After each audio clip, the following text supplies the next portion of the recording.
Hey everyone, welcome to That Level Podcast, episode 59. We're out of October into November. We're just going to talk about how our month has been and what we've been doing and catch up on some of the stuff that's like dropped during the month of October that we didn't cover. So let's get into it. Saying goodbye to Sam Hain and hello to Krampus. Well, hello to all the Christmas decorations a month early. Yay. What amazed me was Halloween night. I was trying to find scary things to watch, and I did find one channel that was showing all the Universal horror movies in a row. I passed out at the Daughter of Dracula. It just killed me.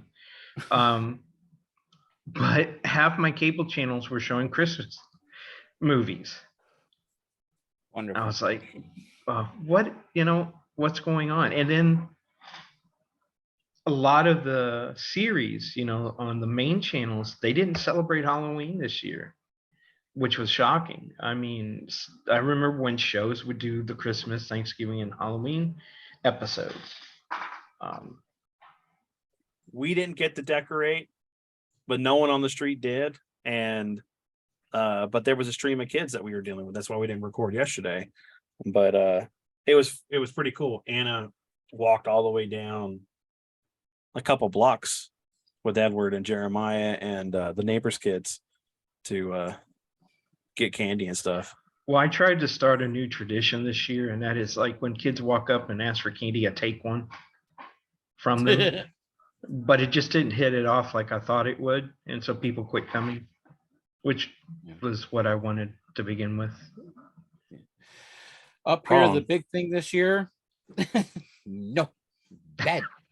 Yes, exactly. I mean, at least I didn't go like buy 5 bags of candy and just not answer my door. And I'm sitting there eating everything like I know some people do. No, but the big thing up here this year was the trunk or treat. Yeah, and they have those. And our church decided we wanted to do something, and they originally suggested trunk or treat, and I said, no, I don't like trunk or treat because that implies somebody comes up and says trunk or treat. What do you say? Get in, kid. You know, it's like trick or treat. Push them in there. Trick. Boom. It's trick now. 10 minutes of boom, boom, boom, boom, boom, boom. No, so what we did is we just handed out candy and I cooked hot dogs. So yeah, we just got some pizza. I saw Debbie had her stuff lined up by the door, and it was like fruits and vegetables, and there was like bananas and stuff. I was like, that is awesome. That's awesome. Don't go to her house. She's handing out pears. The healthy option. Yeah, just no tomatoes. Yeah, those come back at your house. Mm-hmm. All the Universal started off with Frankenstein because that was the very first Universal monster that put them on the map. Then they did Bride of Frankenstein, they did Dracula, they did The Mummy. And what was really cool was they had a lot of the children of these actors talking about what it was like for their parents to experience playing those roles, how it affected their careers and things like that. If they were surviving, a lot of them don't have surviving kids. Wow. But listening to Boris Karloff's daughter was just really fun because, he loved playing Frankenstein. He hated playing the Mummy, but he loved the makeup artist. Because he was such a talent, he was breaking ground in the some of the makeup styles. Because back then, remember, it was like archaic material they were putting on you that could poison you. And he was real self-conscious about making sure that it didn't cause allergies and things like that. It was funny. One of the things that Boris Karloff told him after he'd spent 6-7 hours in the makeup chair was getting up to walk onto the set. He was like, you forgot to add something. And he was like, well, what did I forget? Because you didn't give me a way to a zipper, a thing to go. So because it took him so long to get in the makeup, he had to not go to the bathroom until the shots were shot for that day. Man, that Boris Karloff's a real trooper. I gotta tell you, because I would have gotten an X-Acto knife. It's like, hey, Dracula, your fly's undone. What? Hmm? Yeah. Look So when out, the- he's got a steak. So when the monster's running around all grumpy, that's because he can't go to the bathroom. Bathroom, yeah. He wasn't dragging that leg for nothing. He's like, get out of the way. I have to go to the bathroom. And they're like, keep rolling. So did you watch anything, Colin? No. In fact, the only thing I've been able to watch lately at all is I finally got part 3 or part 9 or whatever it is of Star Wars there, Rise of Skywalker. That's the only that thing was I'm a able to great watch. horror movie. Yeah, that was the death nail for us Star Wars fans. So, but that's it. No, I mean, Brought to you as in far as last television. night goes, I was on my feet for hours throwing kids at candy. Throwing kids at their parents. Get off to my porch. Look, candy. No, It's like that gay midget tossing. I think one of the greatest things I saw at one of the decoration places was a candy bowl that you put out for people to take one, and it had a little mini guillotine on the front that you had to put your hand through to grab the candy. It didn't drop or anything, but man, can you imagine? I know around here people would be like, Billy, come here, reach your hand in there. Hey Vince, you know what'd be a great little Halloween thing? Put the little rock from Flash Gordon up on the porch. The movie Flash Gordon, where they had to reach into the rock with Rock, yeah. It was the tree. Remember? Oh, was it an a tree? old Okay, yeah. And where the limbs were, they had holes, and it had that scorpion blob-looking thing in the inside. Oh, kill me now! Kill me now, Baron. That'd be great. Just doesn't even have to be anything dangerous. It's like a You have to see. No, man. Have something in there that shocks them, just a little tingle, but not shocks them. Candy's in there. You got to reach in and grab one. Those And who you gotta have worthy faith. get candy. And then set it up like for one, where when you stick it in, you put your hand in like this severed hand arm thing. And so you go and go, and you're pumping blood with your hand and it's squirting out through a tube at the top. Just, man, I used to have so much fun on Halloween. I made them work for that candy. Only problem with that is they would come from neighborhoods far, far away and start lining up, and you had to keep redoing the same gags over and over again. Yeah, that's you when get you got lazy at that point, Dad, because we were either at the mall or going all around the neighborhoods. I It was wasn't like, I'm done with this. Yeah. But then when I was like, you know what? Y'all climbing those trees, and as they come up, you drop down out of the tree and go, and that was working just as fine, Hold your bucket out. But now we got open carry, so I wouldn't suggest anybody do any of this stuff. It's scary enough as is on Right. Halloween. What we deal with here in Texas is a whole other thing, and that's I'm reminded of bless his soul. I can't think of his name now. I have his vision in my face. My favorite comedian. What, George Carlin? George Carlin. His Danny Humelta story. Little Danny Humelta today thought it would be cool on Halloween to go soap the windows in the neighborhood, in the cars in his neighborhood. Danny Humelta was shot 14 times when he went to soap Mr. Danning's car windows and didn't realize that Mr. Danning was sleeping in the front seat of his car. Foreshadowing. Jeez. Freak accident on the Ventura Highway today when 6 freaks in a camper crash into 3 freaks in a van. Oh yeah, I mean, I want somebody to hijack a roller coaster and claiming to be the devil. Keep it going. 32 hours. People jumping out of the roller coaster. Aim for the big people. Cushion your landing. Aim for that big tent over there. That's not a tent. That's not a tent. It looks like a concession stand. But yeah, I mean, Halloween is still fun. I enjoy it. It's just I can't put up the decorations and stuff by myself.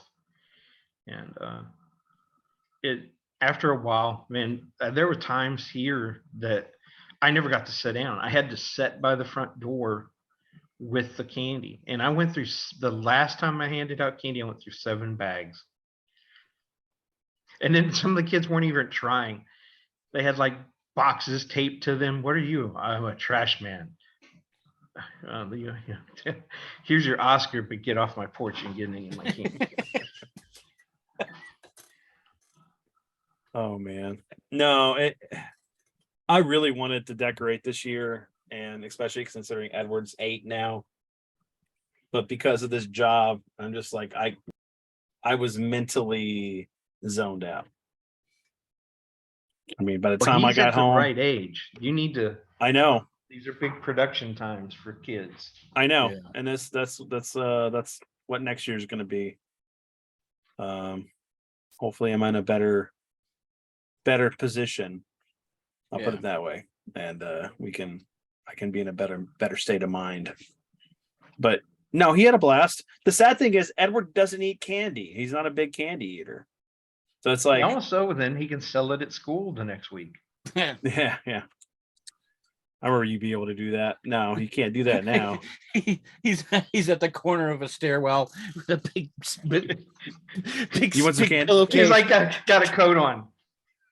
I got gummy bears. I got M&Ms in my back pocket. But you do it. You need it. I remember in school when like there were people in school, and we were included in that group, that we turned our lockers into convenience stores. There was like chips, candy, pens, pencil, packages of paper, video games.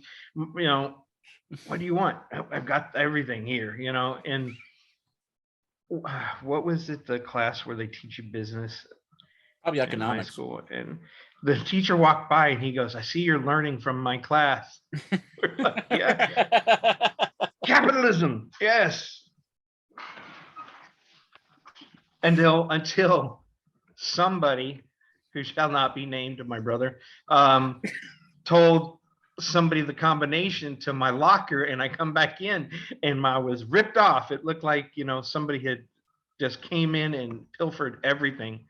And I can't remember the guy's name. He was in one of my classes, and we went to get him something he wanted. And he's like, "Dude, you've been ripped off." And I was like, "How?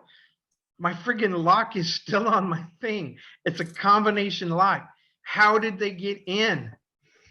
And then my brother comes up, "Hey, what's going on?" I was like, "Hey, did you see?" He goes, "Oh, how did that happen?" And it took me having to be Columbo to find out that he was giving out my locker, because he had the top, he had the bottom. And there were people, because we were right by the door, they would come in and stick their books and stuff in our locker, so they'd have to go back to their locker, which could be clear on the other side of the school, just so they could get on the bus. And he was renting our locker. It wasn't enough we were making money off the stuff we were selling in the school. He was renting space, and they decided to skip out on rent and take all of my belongings. Yeah. Go to the principal. No, I No, can't. you help can't go to the you were doing principal. something illegal No, there. you Go to the can't go to principal. the principal. I'm gonna take you to court. Well, you were doing something illegal. There is no security in this building. I want you to know that. I'm filing a lawsuit. Yeah, the only thing that ever ended up in a locker at my high school was a chlorine bomb. Cleared out an entire wing. I had a buddy of mine go, and he had like a lunch bag, and he's like, "Hey, can I put this in there until lunchtime?" I was like, yeah, okay, throw it in. Locked it. We're in another class.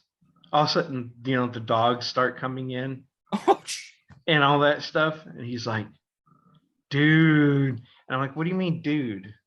What?" He's like, "Oh man, you are in so much trouble." I'm like, "What?" So they come into the class. with the dogs, and dogs would walk around sniffing everybody and all that. Remember that? And they leave, and I'm like, what are you talking about? He goes, man, there's some, MJ in your bag, man. It's like, what are you putting pot in my bag for? In my locker? He goes, man, I didn't know they were bringing in the dogs. Jeez, man, I'm not a mind reader. And I want you to understand, this was a head. He was one of those potheads in school. And so this was all that, dude, hey, man. Yeah, it was like talking to Cheech and Chong. And so I'm like, I have to go to the bathroom. And then she was like, I don't know if I can let you go. I've got to go really, really bad. She was like, hurry up and go and come right back. And they handed you this wooden thing that was supposed to be like your badge. All pass. Yeah. Yeah. And so I'm like sneaking and running to try to get to my locker. And then I see them all leaving. They didn't do a locker check that day. They were looking in the classrooms for something. And I walked back, and I was like, as soon as the bell rings, we're going to my locker. And he's like, why, man? He's like, I don't want to carry that stuff into school. I just wanted to push him down a flight of stairs. Ooh, what happened? I think he found out that he had pot in my locker and committed suicide. Oh man. So after that, I kind of, had to control who I was letting into my stuff.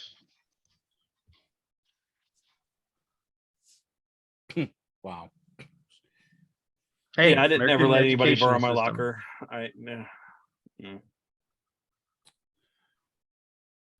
I barely remember high school.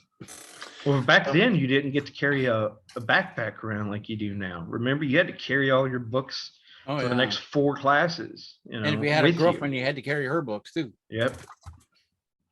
Or you got her to carry yours and hers. Date them big women, muscular women. Yeah, the ones if you cheese off. Yeah, the ones who turn you into a pretzel when they're angry with you. That's what happened to Vince? Oh, he's dead. It was a tragic accident. He was trying to what are those people who can contort themselves into different shapes? He was trying to become a letter P. He was telling a bunch of friends he could become a pretzel. Didn't make it past the first leg. Yeah, back then they used to let you out of class. Like if it was the first or second period, they'd let you run over to like Jack in the Box or one of the other restaurants across the street. As long as you brought the teacher back food, it was okay. But if you got caught in the parking lot, it was your butt because they were going to swear you didn't show up for class. We had open lunch out at Sterling.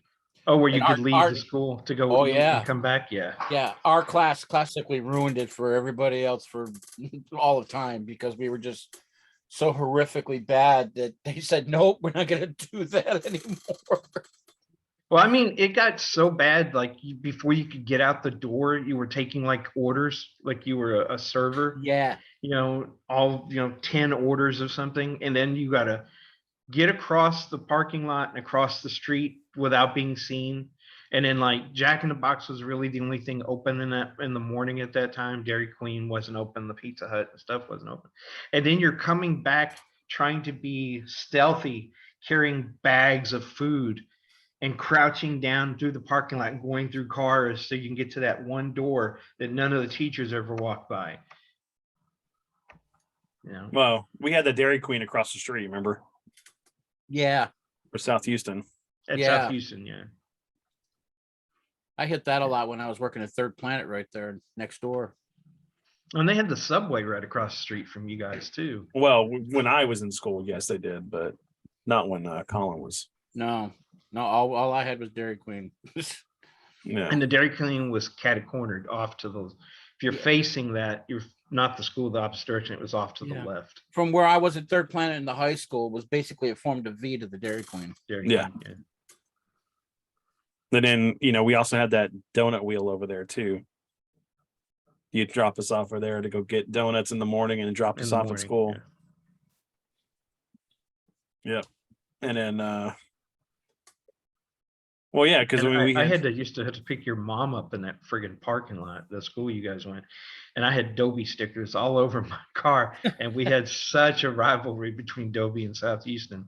So it was like running the gauntlet every time I went to drop her off at school. well, let's talk about you stealing the mascot over there. No, Yes. no, Yes. no. Yeah, I've already tattled enough on myself without us Man, it's getting me been actually in man, it's trouble. been forever. Dad, it's been like what? I 35, 40 years. 41 years. I mean, come on. Yeah, well, the schools had a habit of us going in and taking each other's mascot, or doing horrible things to the mascot. And theirs was Yeah. the Trojan and ours was the Texas Bull, which was this giant bull standing up on two legs with his, kind of thrusting his crotch out and the tail. And now it sucked to be a freshman at Dobie at that time because they were still hazing. And one of the things they would do to freshmen is they would take a marathon bar and tape it between the bull's legs, force you to your knees and hold your arm behind your back and make you eat that thing until it was all gone.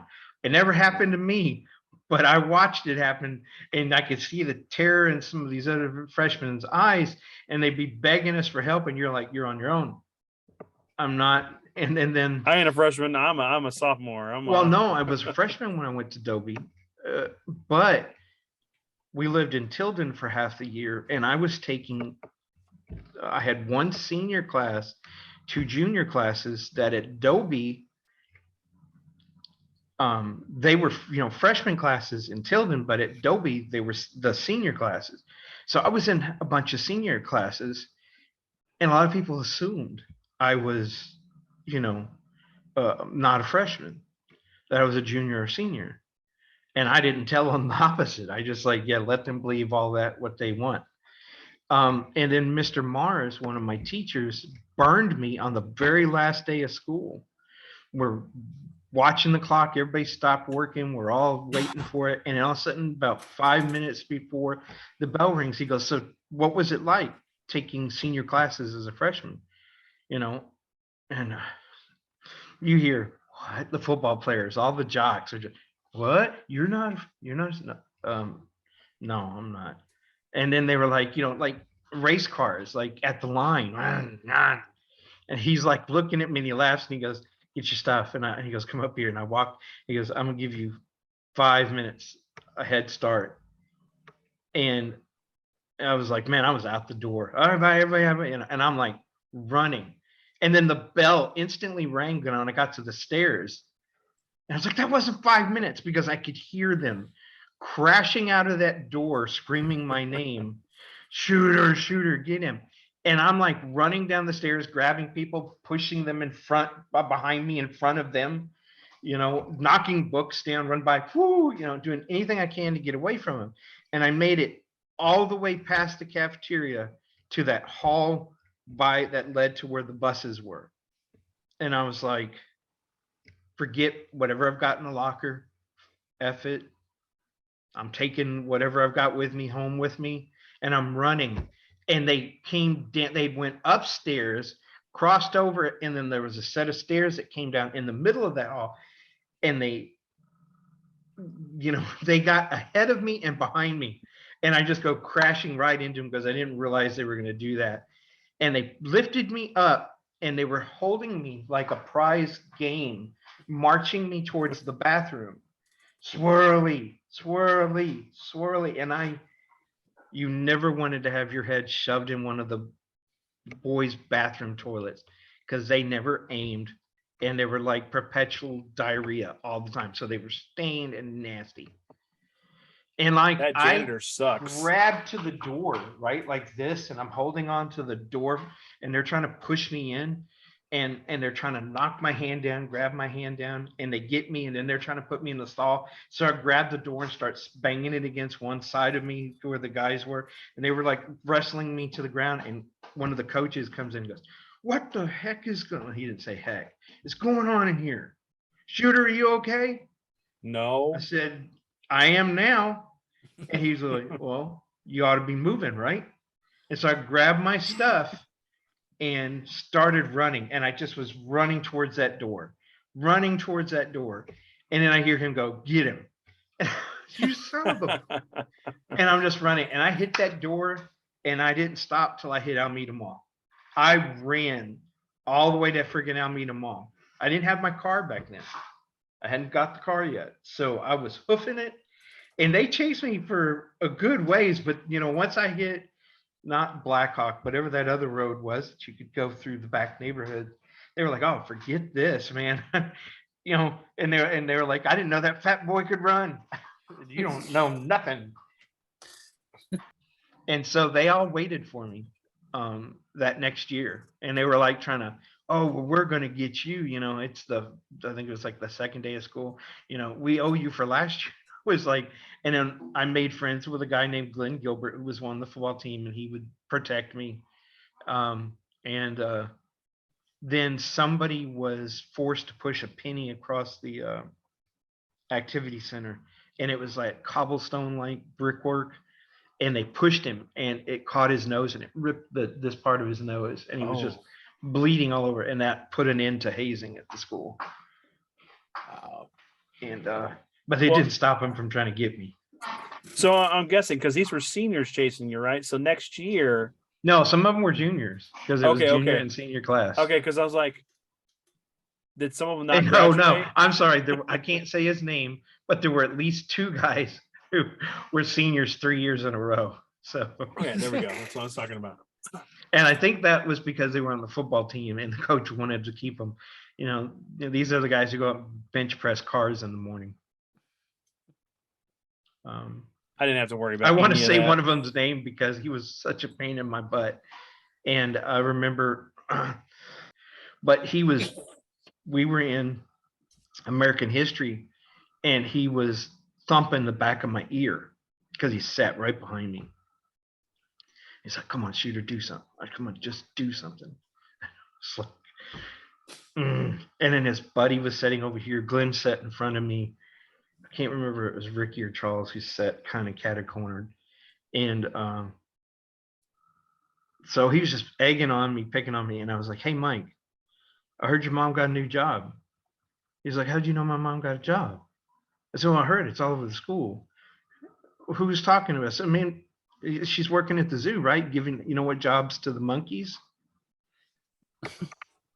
And you know the thing where the bull in the cartoons, steam shoots out their ears and their nose and it looks like fire? That's what he looked like. And I was like, I looked back at him and I was like, "Oh no."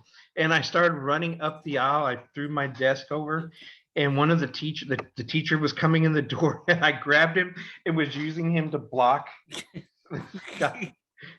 And he was like, trying to get him. And I ran out and I ran all the way down and ran into the principal's office. I mean, I slammed through the door, come running in, and everybody just stopped and looking at me. And they were like, "Mr. Shooter, what's the problem?" And at the time, Mr. You'll McNeil, see in about 5 minutes. Mr. McNeil was my principal. He was like, he walks by and he goes, "You again?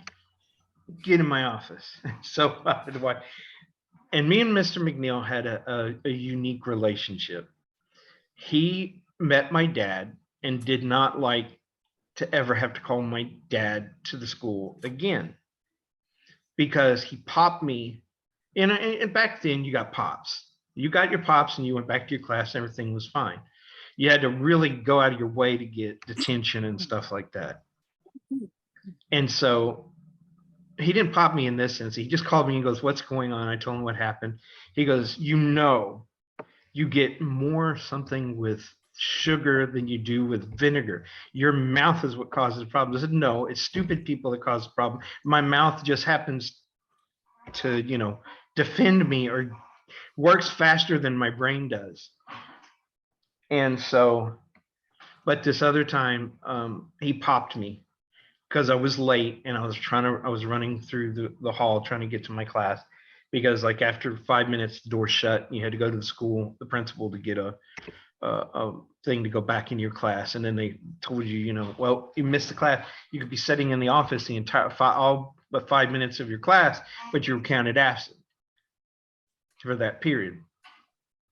And so he told me to stop, and I didn't. And so he chased me down, brought me in, and gave me pops. Well, he swung low and he left a huge bruise on my leg, across both my legs. You know, on the butt, it's one thing, but he hit me in the legs. So I was home, and my dad, I was in shorts, and he goes, "What the hell happened to your legs?" And I was like, "Man, I'm gonna get whipped again." Why didn't I wear pants?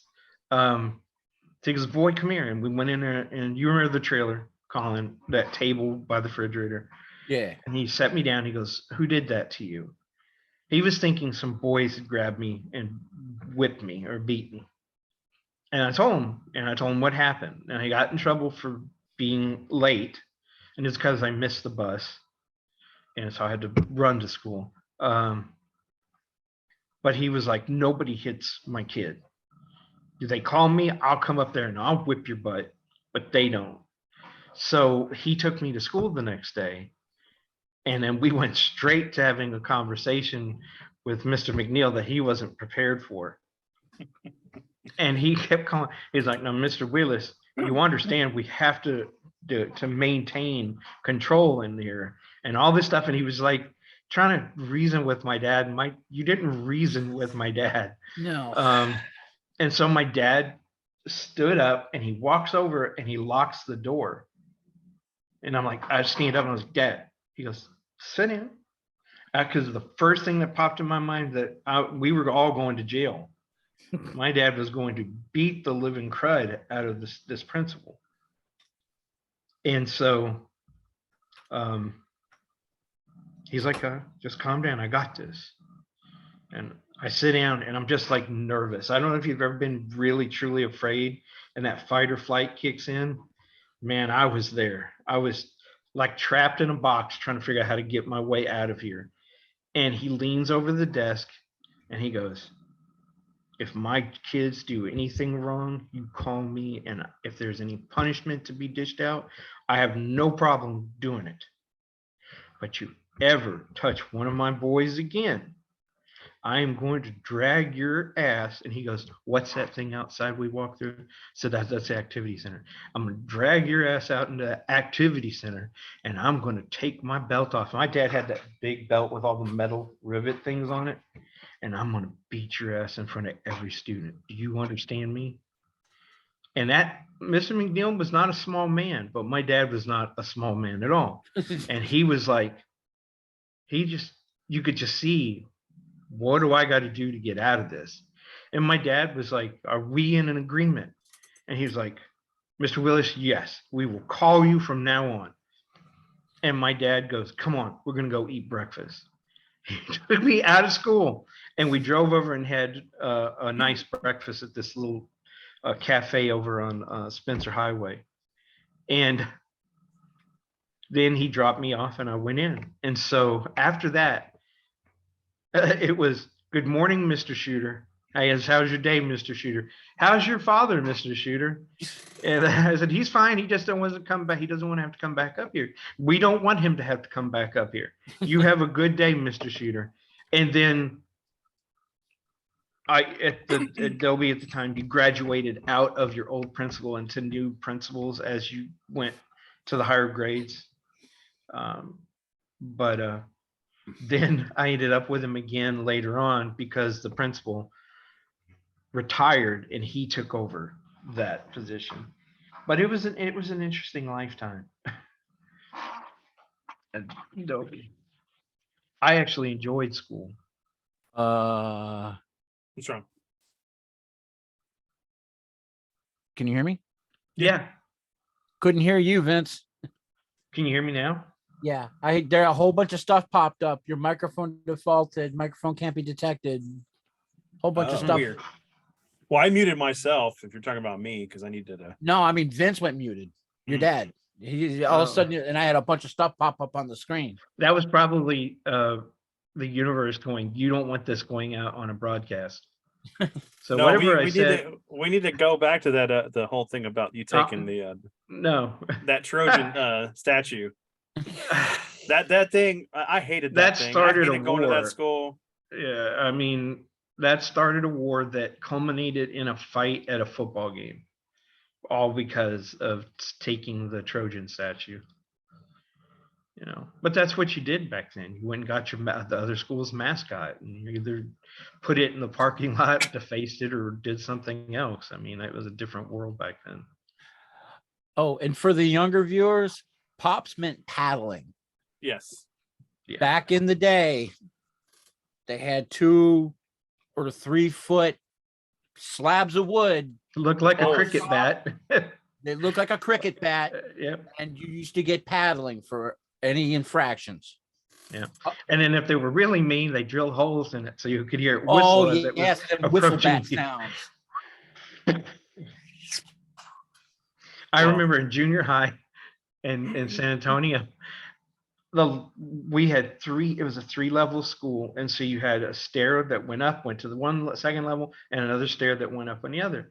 And at the end of the day, when it's time to go home, it was, like stop and go traffic, subway, New York style traffic, California, just to get down the stairs. So a bunch of us would climb over and just drop down to, or, climb the railing to get down. And I remember I was hanging like this, and I only had one more to drop down to. And one of the girls goes, "What are you doing?" And I was like, "Oh, I'm trying to explain it to her." Man, the Texas history teacher walks by and doesn't say a word. I'm elevated. It was like, whack, whoa. And then I let go and I go falling to the ground. And he goes, "Now, Mr. Shooter, what did we do wrong? Patience is a virtue." And I was like, I'm like, "Oh, God, I think you crippled me. It hurts so bad." And he's like, "So get with me in class tomorrow morning," because it was my first. Who has Texas history first thing in the morning? And so Buddy in Texas. he calls me over to his desk and he has a lecture about why it's dangerous, what the school can get sued if somebody were to fall. What if you had fallen on somebody by accident and hurt them? Well, then they would have helped cushion my fall. No, wrong answer. But he gave me detention for 5 days. It was okay. I got extra credit in his class and brought my grade up. But he was a no nonsense person, and he didn't hesitate. Because there were some teachers who hated to pop you. Remember those who would pretend to hit their foot or smack it with their hand and then say, "Now pretend to cry and go back in there and sit down." And then there were those who thought they were, Jose Canseco. Pop, batter up. Well, you did the same thing to our school. I never got in trouble, but No, but they would make you late intentionally, call Yes. you into that room, make you sign in, And I would make sit you there. stay there. I would but literally then sit count there. you absent. And then we'd end up with a sheriff's deputy showing up at our doorstep because you missed 7 classes. Because So the then school I would went let to me the go to my school class. and I said I wanted to see all the records and started making copies. And I showed where you were in the school every one of those days they said you weren't. And I was like ready for when we went before the judge, and the judge threw out their case. And I said, things have got to change here, because if a child is late for any reason, if they're caught meandering, and y'all school had a police station built in,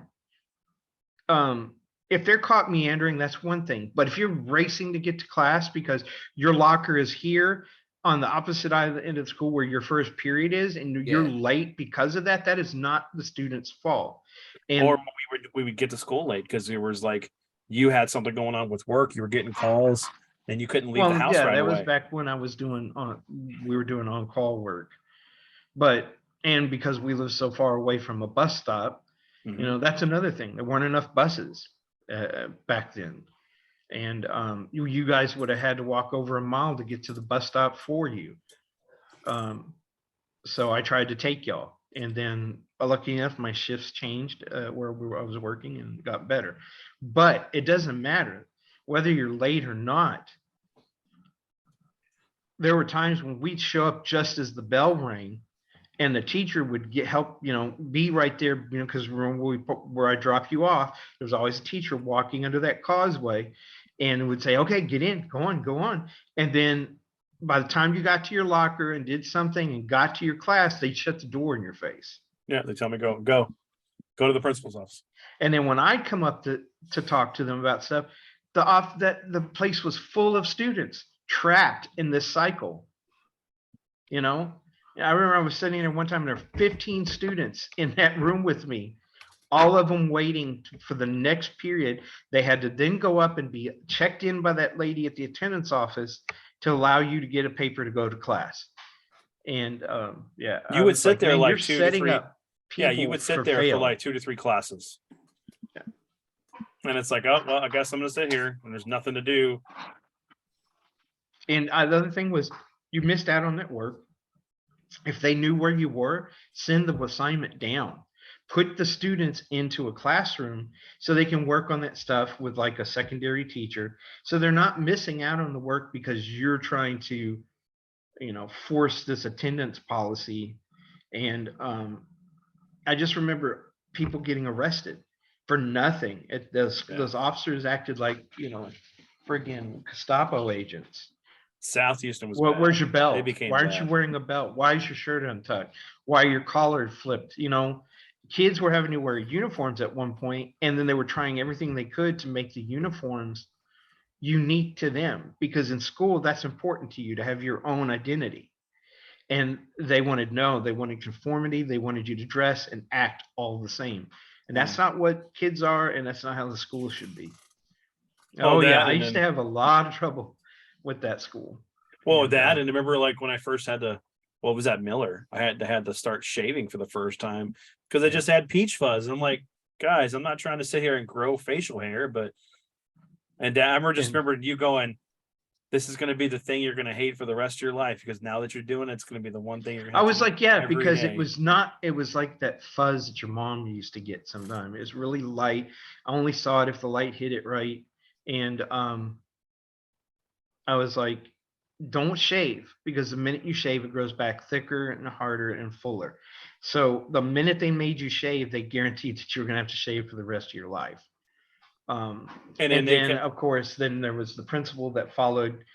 I had 3 years of fighting her with Ember, and then to finally get her out of the school and get her into the high school. And guess who transfers over there? And that same animosity they had for each other just carried over into the new school. And yeah, well, remember, we had to go get that doctor's note to allow me to be able to not have to shave every day because of, at the time, tearing your face up. Yeah, it was tearing my face up. It was, okay. So we've really got off track here. Well, there must be something else we need to talk about. Yeah, we can. Lots of horror story there. Yeah, that was the nightmares of school. Well, and I've got to say before we let go, as a parent, it's our job to be our children's advocate, because the schools are going to approach things from their perspective and to protect them. And I ran into so many teachers who would bold-faced lie and wear a cross around their neck. And they would go, well, we're going to believe her because she's a good Christian. And I was like, I remember I walked up to that lady who told me that. I said, so do you know anything about the history of Christianity and how many atrocities were done under the guise of a Christian faith? Don't tell me that they're right because they're a Christian, because that immediately sends up my early warning system, because I was Christian and I knew that Christians didn't act the way these people did. And, because back then I was taking us to the church, trying to get y'all a good foundation.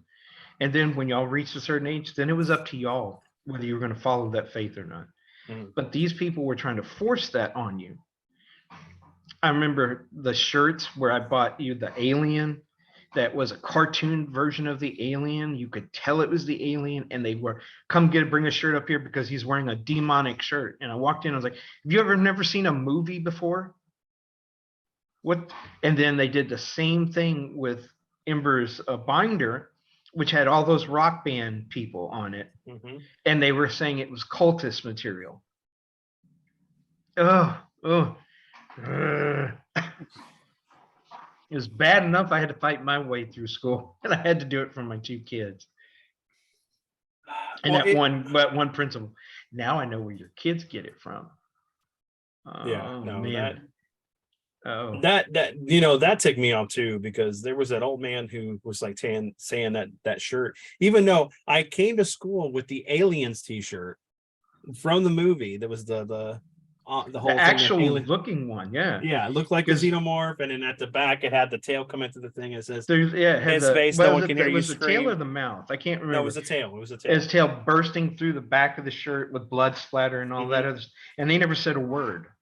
Never said a word, but you had an alien that had 3 heads on it, and it was a xenomorph alien. Oh, this is a devil. This is Cerberus. Oh, what? No, this is Aliens. It's a cartoon. There's action figures for this. This Well, is and definitely. then like that one teacher who took Ember's necklace, and then I went up to school to get it back, and they said, "Oh, it mysteriously disappeared out of the desk." And he was like, "We don't allow that in school anyway. It's a pagan symbol." And I said, "Okay, then take out all the crucifixes and all the other stuff that you allow in."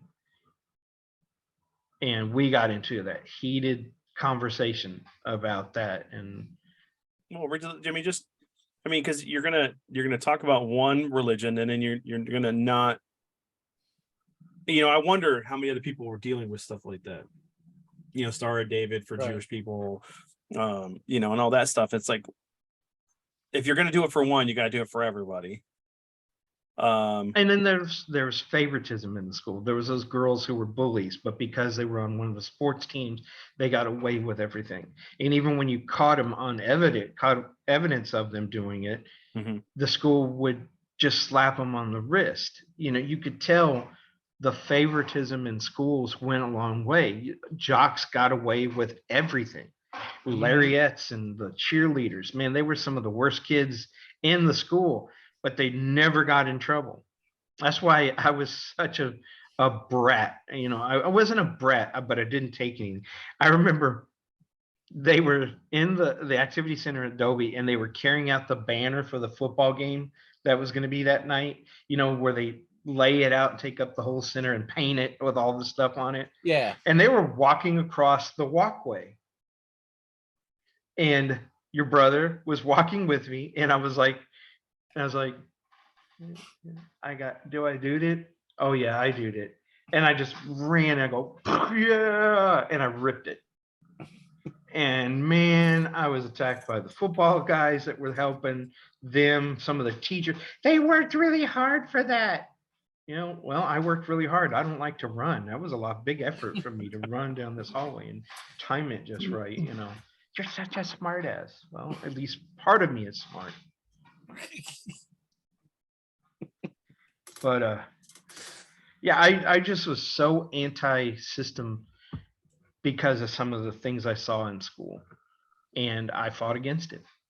I watched friends who turned in library books. I was there when they walked up into the drop-off thing, put it in. We did it before we'd go off to class. And then all of a sudden they wouldn't get their report card, or the parents had to come in and buy a book that was turned in. And the principals wouldn't want to hear it. They didn't care. And then, okay, I had friends that worked in the library. Go in, hey, can you tell me, look up in the computer, when was the last time this book was turned in? Oh, it was turned in here. So it was turned in after the day that they say it was lost. They go, yeah, it was checked out once before. Yeah, after your friend turned it in. So I go, can I get a copy of the card that shows that? And they were like, no, I can't do that. I'll get in trouble. Can you hand it to me? Let me go make a Xerox, or, copy of it. And you go over and make a copy with that machine they had in there. And I took it and I plastered it all over one of the principals that I had an argument with, because not mine, it was a friend of mine, was not being allowed to get his final report card. And they were, he was going to have to repeat the year. They were saying he had to repeat because the fines and everything ended up totaling $80 something on the book. Wow. And so I went and I plastered his office when they weren't in the office with copies of it. Shows the date and everything. And then I gave a copy to his parents, and they went up there and had a big fight. He got his report card. But that kind of stuff happened all the time. And because parents didn't want to fight, or they're too intimidated or didn't want to stand up, they'd either cough the money up or the kid paid for it,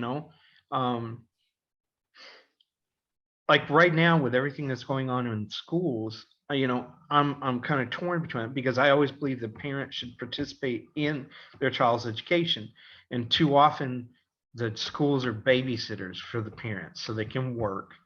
And then when they get home, they're tired and they don't want to spend enough time to help them, keep Fill in up the on the gaps. homework and everything, fill in the Mhm. gaps. And then you have some parents who are just forcing their kid into activity after activity, outside of school, and you just eat up the kid's time to be a kid. Yeah. But there's a difference between that and then you coming in and trying to force your beliefs in a school. We don't teach belief in school. We teach fact. We teach science. We teach the things that kids need to be able to, you prepare them for what's going to be out in the real world. Yeah, becoming functioning members of society and being able to do their part. And I used to get mad at how they treated autistic kids and kids who were with problems, and even if you had any kind of learning disability, you were shuffled off into this room where you really got no support. And if you were lucky, you were able to pull your own self up by your bootstraps and get back into a regular class, or you got sent to a special school. Yeah. And so nothing's changed. It's still there. The same problems, But I played an active role in y'all's lives, and I wasn't going to let somebody do something that, now I would fall into the trap where, sometimes I'm like, okay, I could see my kid doing that.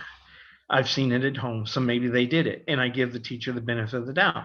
But then when I found out that y'all didn't, like when they tried to accuse Amber of cussing a teacher, and then Amber said she didn't, and it was some mean girl. The teacher never really even heard it. There were some mean kids that girls that she'd had a problem with, and they were like, "What did you say? Did you hear what she said?" "Oh yeah, I heard what she said." And she goes, "What did she say?" "She said this to you." The teacher was like, and then, "Okay, go to the principal's office. You cussed me. Did you hear me say that?" "Yes, I heard it." And then I have to come up there and I'm like, because I'd heard Ember say it before. And then I get in the car and she's crying. And she's like, "Dad, nothing hurts worse than when you don't believe me." And she talked to me and told me my own words back. And so I go, "Okay, stay in the car." And I went in and I asked, I wanted to see the teacher. I wanted to know who reported it. And then when the teacher said in front of me, I didn't really hear it. And I said, "So you were accused my daughter of saying something that you never heard her say." And then the girls that said it have been in this office before with me and my daughter because they pick on her and mistreat her at school. They would, like when she was in gym and you get into your gym clothes, they'd go and get her personal clothes and go throw them away. Yeah. So she'd come out and have nothing to change into. There were, some really jerk kids.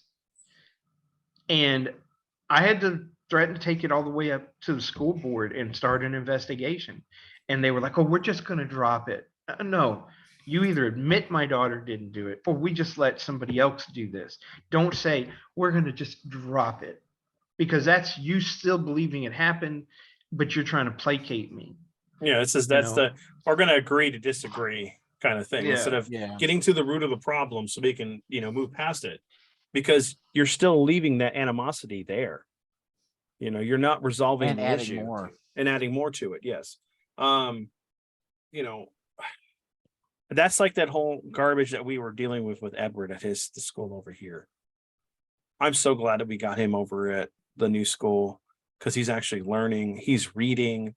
I mean, he's doing that Thriving. and he's thriving. He's doing so much better than what That's he was. exactly what it is. It's And, thriving. and in the thing a is good as environment. as long as we can continue to work with him and do the things we need to do to help the structure, we can get him into normal classes. We can Yeah. get him into the normal things he can do.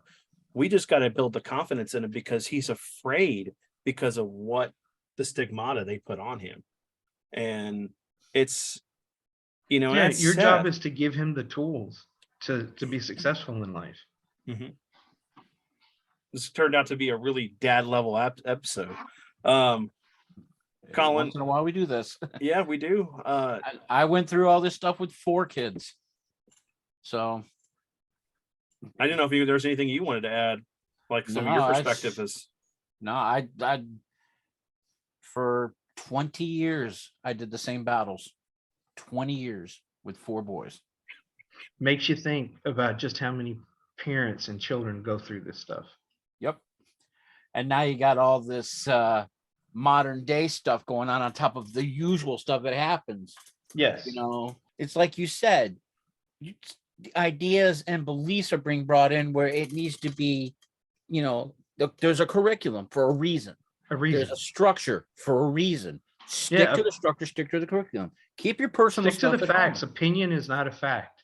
Exactly. It's a belief. Keep It's an your emotion. ideas and beliefs at home. Just because you may have an agenda, keep it at home.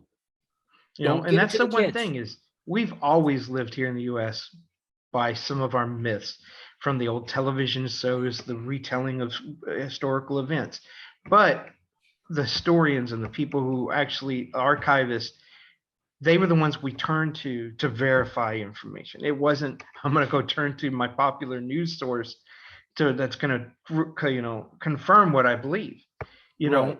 I was just watching, because I remember one big thing that affected us in school was when the diary from one of the Mexicans who had invaded the Alamo was found, and it was him writing to his family, and he talked about how certain people died, including Davy Crockett, and that went so against what we have been taught to believe that people rejected it and started saying, "Oh, this is faked.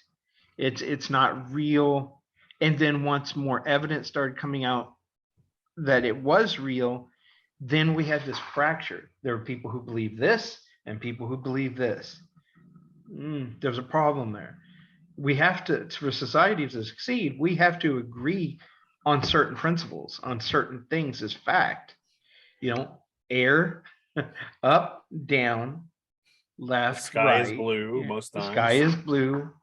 Oxygen is invisible. It's there. We require it to breathe. How about the obvious fact of the fact that the Earth is round? We've proven this over. not flat. Really? Oh my. So I saw a meme about that earlier. Somebody said I finally found a meme that got me kicked out of the Flat Earth Society, and there's a meteor hitting one side of the flat Earth, and the dinosaurs getting launched off of it from the other side. On the other side, with like a coin toss. Yeah, like a giant seesaw. Ping. I just like, okay, it's flat. I want us to go on a trip. You're going to pay for it because this is your belief, and we're going to travel until we fall off the Earth. And if we don't, then you owe me money. How much we want to bet? A couple million? Because I know I'm going to win that bet.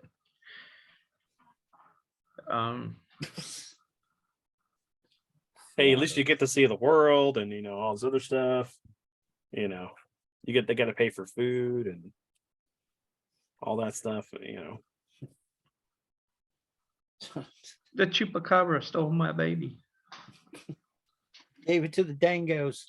It was a dingo. Where did the baby go? Dang if I know. So no, I just it ended up in Harambe's cage. Oh jeez. It was a guest appearance on Quigley Down Under.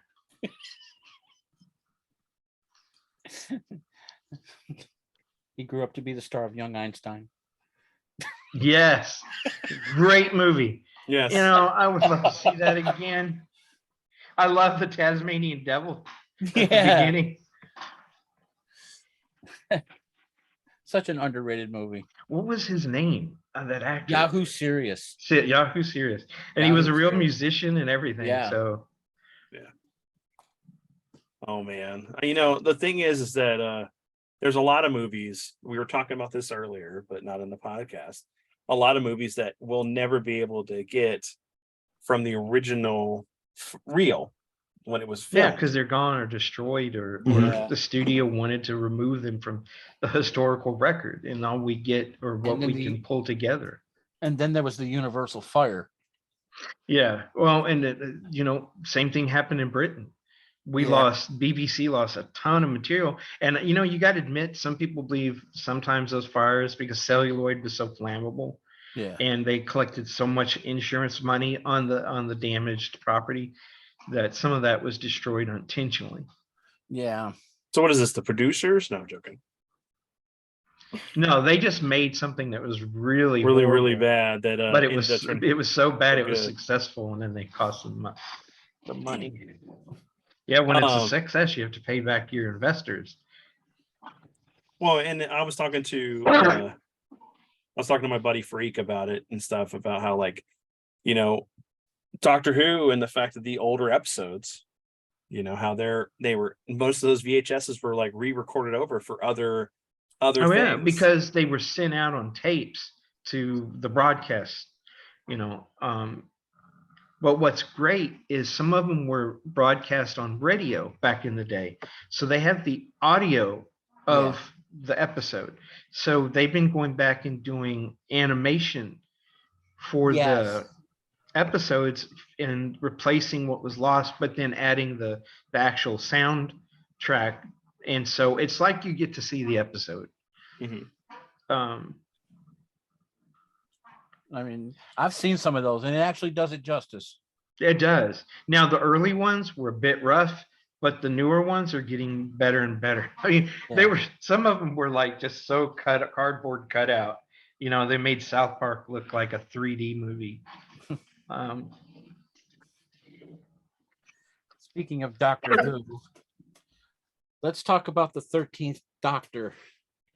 Into the 14th Doctor. Is it? The thing is it actually the 14th Doctor, or is it back to what, 10? No, it's actually him. It's the newer Doctor, but it is that incarnation of 10. And at least they didn't go, oh, well, this is a Doctor from another alternate dimension. Because remember when David Tennant got his hand cut off, and when he regenerated, the energy went into the hand, and we had two David Tennant doctors running around. One had one heart, the other one had two hearts, and he stayed with Rose in that alternate reality. This is actually an identity crisis for the Doctor, and she went back to and I always said that she was a female version of Tennant. Her accent, her mannerisms were just very similar to the 10th Doctor. So I was like, that's why I could accept her, but I had my problems with some of what was going on. But this looks like she reverted back to something that was very comfortable and safe. But he's not going to be around permanently, because he's only around for a season. Yeah, he's only around for a season. And so I think this is going to be them trying to fix some of the things that cost them part of their audience, so that when the next Doctor, which would be 15, shows up, they can move forward with it. Yeah. Well, a lot of the reason me that it just killed me, because we already knew from the third Doctor, from the second Doctor, that there had been other generation sets, because when he was on trial, they showed all the many faces he's had, and there were a lot more than the original Doctor. Yeah. There were female, there were other characters, other races. So okay, there you've set up that he's probably had more than one set of 12 generations. But because of his family lineage, he was next in line to be the ruler of Gallifrey. He didn't want that. He didn't want to be tied down. So he took off and left with his granddaughter. And that's where the original series starts off. To make it where she is from a woman all along, where she's from another universe, and the Gallifreyans were already questionable, but then you make it where that their whole science is based on them killing this one kid repeatedly until they can figure out how generations work. I mean, it really just put them all in a bad light. And they basically destroyed the relationship between the Doctor and the Master. Yeah. Just there was so many things that went wrong, and I was like, that's because you have people writing shows that they have no understanding about. They don't know the history, and there's no continuity. You need a continuity guardian who says, okay, this is what we've done in the past. This is what we've established in the world. These are the parameters you work from. Well, you don't. Why would you do that? You're making confining me, making it where I can't be as creative as I want. Well, then don't work for us. Yeah, exactly. You know what the bound rules are. Stick to them, and you can do anything within that you want. Well, no, but I want to make it mine. Okay, and I'm pointing at what's his name here. Michael Bay with Transformers. No, not Michael Bay. Michael Bay he did the two. He's skull. What's? I want to make Optimus Prime I'm with talking flames. the guy who redid Star Trek and Super 8 and with J.J. Abrams. J.J. Abrams. Everything he does is so that he can take. Ever since Lucas rebuilt the landscape of movies and merchandising, it has always been that you make more money not on the film but in the peripherals. Yeah, the shirts, end, toys, all the back end stuff, merchandising. And if you come on to a pre-existing universe, you get a percentage. If you change it a little bit, you only get a small percentage of that merchandising for whatever you introduce. But you can't, like, say Captain Kirk, because he's been around a long time. And so that goes to the family and everything, depending on the contract. Abrams likes to come in and go, you know what? We're going to revamp everything, and we're going to create a whole new Kirk, a whole new Spock. And you know what? I'll cut my salary, but I want full control of royalties on merchandise. And then he goes out and makes these big deals where he gets money from the manufacturers. So he's getting money coming and going for stuff. He did that with Star Trek. He's tried to do it with other things. He tried to do it with Star Wars. That's why they didn't want to bring in Luke, Han, and Leia. They wanted to try to create a whole new merchandising line that Abrams and Bad Robot would be tied to. And then when he can't do that, I'm out. I'm quit. I don't want to work on anymore. He did the same thing when he wanted to redo Blade. The same thing when he wanted to redo what is the other one he was working on? Black Superman. His revamp of Constantine. Justice League Dark. So we've got these creatives that are actually dinking with history so they can make more money off of the property. Yeah. And they don't care if they alienate the core fans who've kept that product going, because we had like 15, 20 years where there was no Star Wars movies. It was the fan base, the toys, the books, and comics. Sometimes the games and the cartoons that kept that in the forefront for people. And so what do? The first thing they want to do is throw everybody out, get rid of all that legacy stuff, and create it again for them. And that's why test audience hated what they had done originally on the first film, Force Awakens. And so they did a bunch of reshoots on that, and they made it basically a remake of The New Hope. Yeah. And so, and I mean, I can't just get on Abrams, because you got to admit that the very first Phantom Menace that Lucas did had a lot of throwback to New Hope, but he did it for a total different reason. He did it because he wanted to remind audiences about the story. Well, in the And symmetry, the and the things that, yeah, that's what I meant. And so because he already had the rights to everything, he wasn't looking for anything, but he knew that the films had been out of people's mind for a long enough time that he needed to retug on those connective strings, give something familiar. But he didn't change the core of Star Wars, which is what Abrams and Kennedy and Yeah.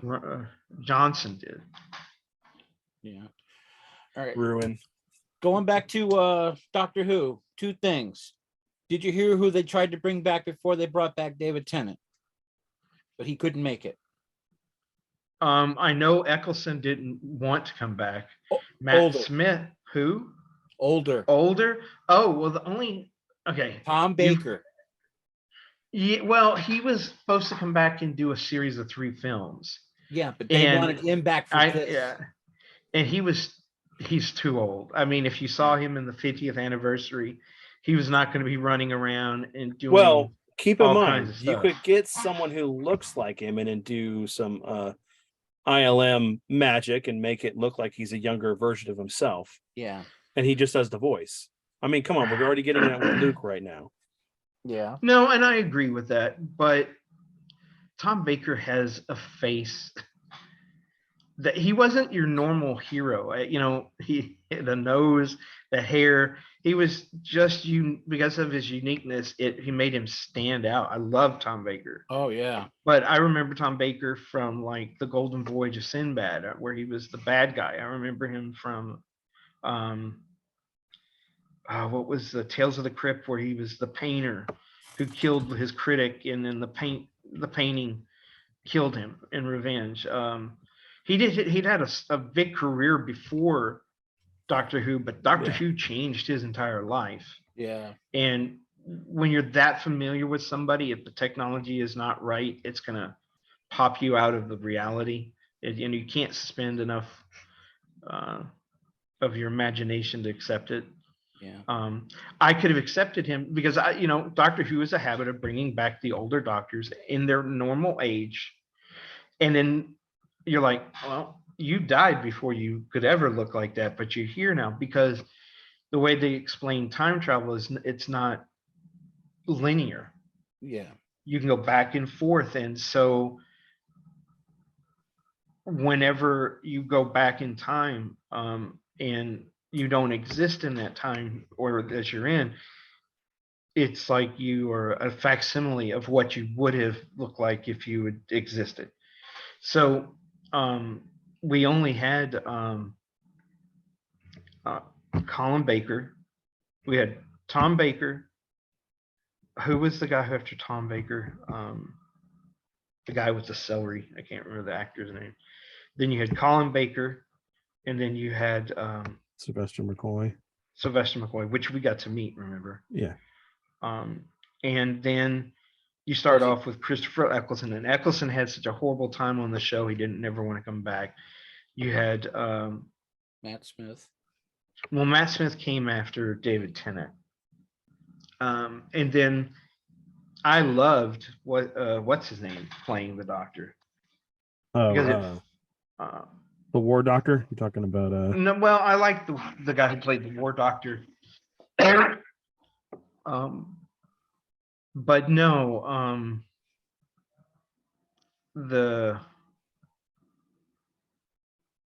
I can't think of his name. I'm horrible in names. He was in World War Z. He was one of the scientists. Garibaldi, or what is his name?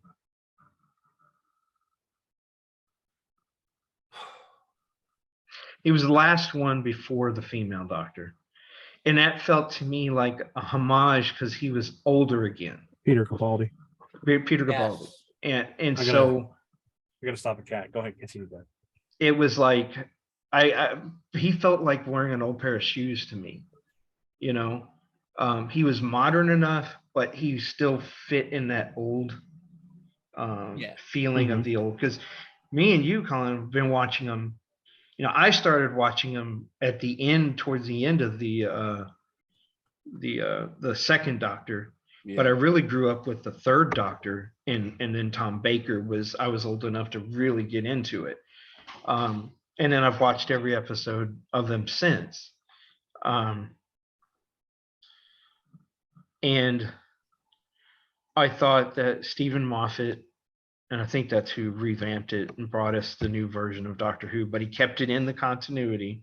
He did a good job, but it wasn't until the guy who took over and he just decided to wipe it all out, sweep it off the table, and come up with this whole new thing that was so alien to people that they didn't like it, and then attacked them because they didn't like what they were trying to hand out. Yeah.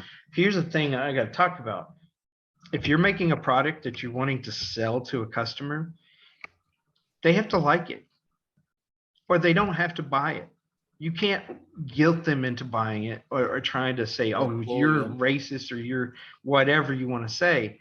If you're going to change it that much, then you have to deal with the consequences. Don't attack the audience for it. Right. And that's something that's happening way too often now. Yeah. And it culminated with She-Hulk. Here's a series that was intentionally written badly, that the actors acted like butts, and they did it intentionally so they could call out their audience. And then you're going to complain when people are angry about it. That's, I'm going to fail on purpose because I want to show you. Go ahead, please do show me. I'm gonna have to stop a cat here in a second. But Dad, I want to talk about the fact that they did totally missed opportunity with having David Bradley, be the first Doctor and start redoing all of the old the first Doctor episodes, since the ones that got that's lost. True, because he's perfect for the role. And the same thing goes for, they had to give who was the last Daniel Craig his version of Bond. But in the end, he ends it. So now they're forced with restarting over. Where did you go? Because there's no going, oh, well, have you seen it, Colin? No, I gotta get caught up on it. Okay, so I'm not going to tell you what happens, but it's definitely an ending. Yeah. So you can either start over and modernize the franchise with a new actor that is willing to stay in the role for a considerable time, because too often now an actor wants to do one or two movies and they want out. That's why when I saw Dr. Fate being played by Pierce Brosnan, I was like, okay, one, he's going to be out of the mask more than he's in. Two, he's one or two movies tops. The deals they had to make with him to get him to continue playing Bond were incredible. And I'm sorry, DC doesn't have that kind of push right now. It's bad enough that the people who bought CW are wanting to put all their own kind of shows. Yeah, unscripted. Yeah, and then you've got HBO Max going away. So all these shows we're waiting that they keep promising us are coming are now in limbo. We're not getting a Superman and Lois. We're not getting Stargirl's gone. Stargirl's gone. Flash is gone. So Titans is on the chopping block. Yes, Doom and I heard Patrol's that this next season is the last one. They're not going to do another one on the Titans, and we'll be lucky to see that other Knights one that they were talking about. Gotham Knights. They're still moving. Well, there's the forward with game. that. That's about it right now. No, they're actually still moving forward with the show. Yeah, but it's not being greenlit for anything beyond. Now it could just be considered a mini series. Yeah. And then so then we had the Rings. That's getting a full revamp, and so we don't know what we're going to get with the second season. They could eliminate everything that was done in the first season and start over. And then the second prequel to Game of Thrones, that's been canceled. Yeah. So, and I blame the studios. Y'all made the choice to do horrible shows, and because of that, it's costing you money. Well, then give the audience what they want and quit dinking with them. You can have diversity. You can have strong female and minority characters, but you cannot destroy what a character is at its core. Man of Steel, Henry Cavill, Cavill. his whole thing about coming back is that they revamped Superman to be Yeah. what he should have been in the first Man of Steel. And thanks to Dwayne Johnson, he's getting that chance. But they're not giving him a Man of Steel movie yet. I would have do Man of Steel next to number 2 to reset the universe. But they're going to have him guest star in several cameos of other movies before we get him. They're making the same mistakes they did originally. Remember, they didn't want to be Marvel, so they were like, we're not going to do any of these introductory shows. We're just going to throw them in it and then do the big crossover films. No, you got to give your audience something to care about first before you like buy into, well, what happens if they die, or that there's a cost. I was so glad in the third Spider-Man movie that they got him back where he needed to be all along. That tragic cost, with great power comes great responsibility. Spider-Man is nothing without him having those words play in his head. It's what keeps him from falling into that trap. Superman doesn't kill. He will do anything he can before he results to that. That is his last resort.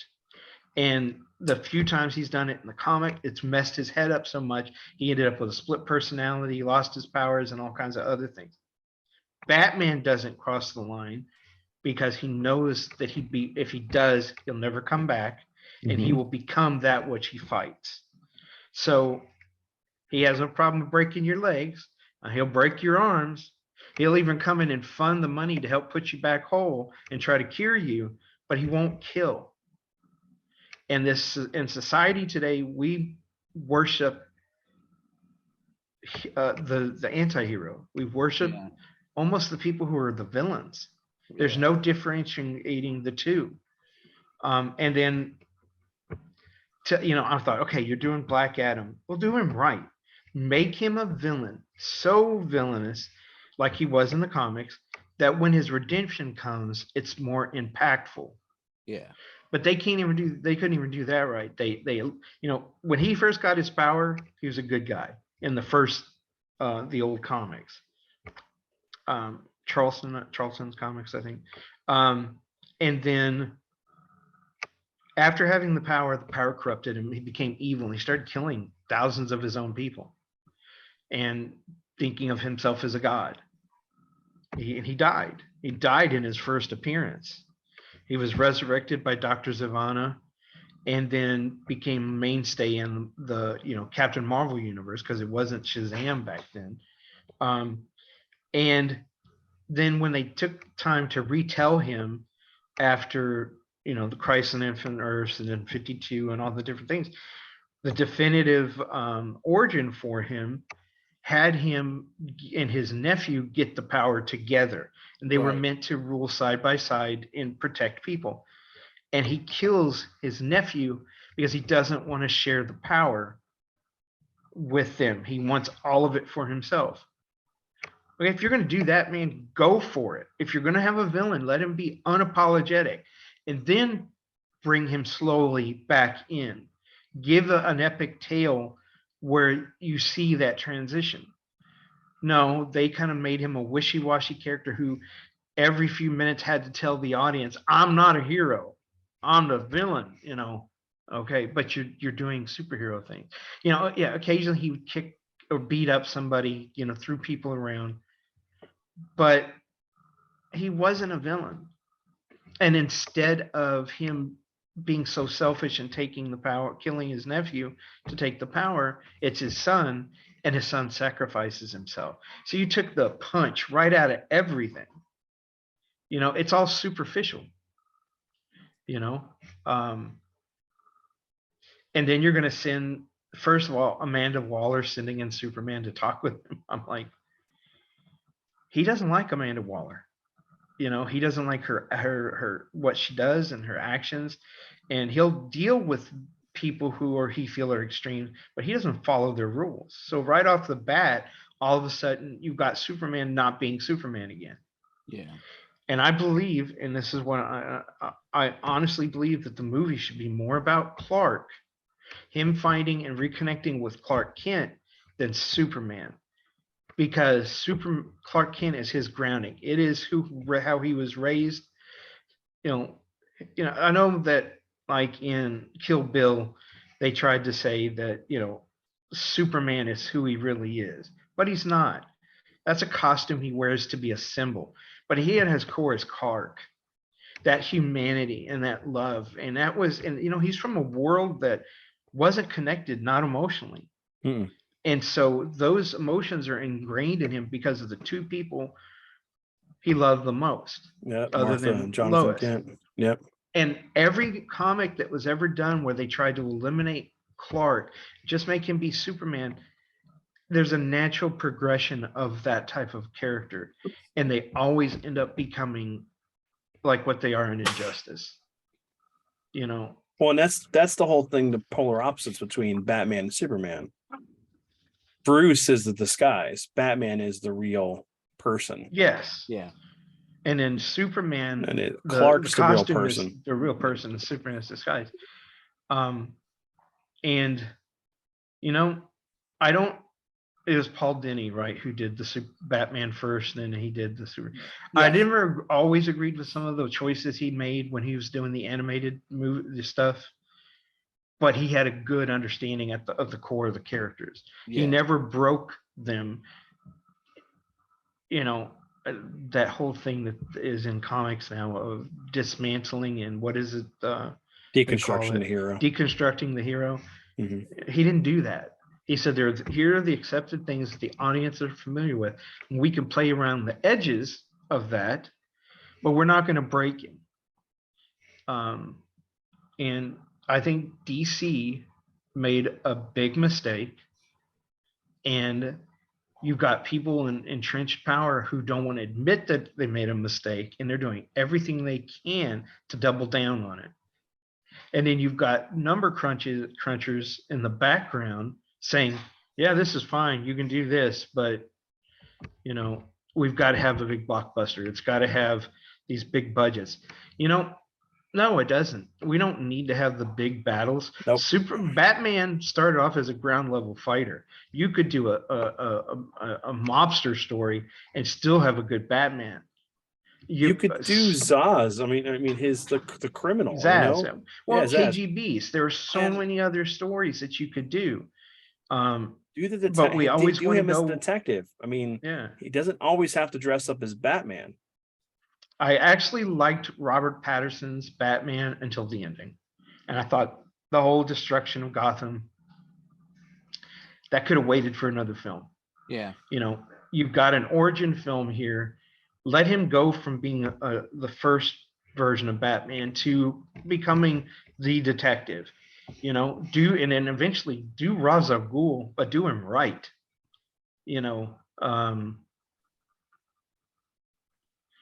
I would love to see a movie where he's going up against Talia, where he's conflicted because he loves this person. He can connect to them on a level, but he has to stop them, and they tried to do it in Nolan's movie, but that wasn't Talia. I mean, that wasn't Bane. Not that I didn't that like was Sean Bane. Connery in the breathing Yeah. mask. Yeah. After he went to work out in his 70s. You think this gives you power over me? No. And why do you talk like that? You should listen to be a Spaniard. I break the bat. At least he wasn't grunting through the whole thing. Well, and that, like the poison. Man, can you imagine a well done Poison Ivy story? Man, I would love to see that in a film. I still want Clayface to be the villain with well, he's a Killer hero Croc. now in the comics. So Go back to the Matt Fagan one. Yeah, I mean, how about you do one where he was a up and coming actor, a studio exec or mobs or whatever, work together to steal his money and end up trying to kill him because he wants to go to the police with it, and he gains that power, and then it's a revenge flick, and then Batman doesn't beat him physically. He reaches in and connects with the because Batman is a revenge story. It's a kid whose parents were killed in front of him, and his whole life is that from that point on to get revenge on the people, or the people like the people who killed him. Yeah, Killed them. So do that, and then you could transition, because I think Clayface is a much better hero than he is a villain. And then maybe you could do the Carnage type story where another person gets it, but maybe theirs is more scientific, and then you have this two competing forces. Somebody's mimicking Two-Face's old MO. Batman immediately learns that he's gone bad again, goes and then finds out that it's not him, and then Two-Face is trying to help him. Give me a Riddler, a good Riddler. I love Jim Carrey, but he was not the Riddler. That was the thing. Those Batman movies, once what's his name took over, Schumacher, were his first experience with Batman was the 60s TV show. Yeah. So he made him campy. He brought it back to what he thought Batman should be, and it wasn't. And could you imagine? Could you imagine, like, because Robin Williams was originally going to be cast as the Riddler. That. Yeah. But think about it, like him, like the 1 hour photo type character, or was it Insomnia where he played that crazy? Yeah, he was a writer and a killer. Yeah, and like you just have that. I mean, that was a good movie. People need to watch. I haven't seen that in a long time. With Al Pacino and Robin Williams. Yeah. And actually, there were no heroes in that story, because Al Pacino's character had done something bad too. Yeah, he had a past. Yeah. Well, and the thing is, we're forgetting. Is there are movies? Okay, let's go back to Blair Witch. Blair Witch cost $15,000 to make, and it grossed over $200 million. If you've got a good story, good characters that are recognizable. The reason why I'm thinking Paranormal Activity, not Blair Witch. The reason why that movie worked for such a small budget wasn't because of the gimmick of the found footage. It was because we recognized those characters and we could associate ourselves into the film. Or for Blair Witch, yes. Yeah. Well, Blair Witch and Paranormal Activity. Think about how we are in society today. People have cameras all over their homes, on their phones, in their cars. They're always taping themselves. Who really wants to know what goes on in the shadows of their home? I don't. It's bad enough when my house gets really active. And I'm like, y'all just stay in the other room and leave me the F alone. But if your characters, you can't associate or connect with them, you've gone off the rails to begin with. And they did the same thing with Blair Witch. The three people who go into the woods, we knew people like that. We knew the archetypes. None of us were like that at all. So that movie would have been totally different. No. We didn't drive to another state and then give the person who doesn't know how to read the map become the navigator. Man, I threw the map in the river, man. I threw the map in the river. I'm sorry, but when things got heated, I got some matches. We're gonna create the biggest forest fire ever. And then the thing was, if you think about it, in that movie, they set up everything you would need to know at the end in the stories that were being told. And you heard that and it went into your subconscious, and you weren't thinking about it. And then you're going down that stairway and you're reminded of the story about what the witch used to do to the kids, and then make one of them stand while she killed the other one. And all of a sudden you see Mike standing against the wall. And then all of a sudden you go, oh my God, this is, and the movie ends and you see the camera fall. people go see movies and they try to survive it in their head. They invest in a character and they follow that character through the film. So that's what got to me in that movie.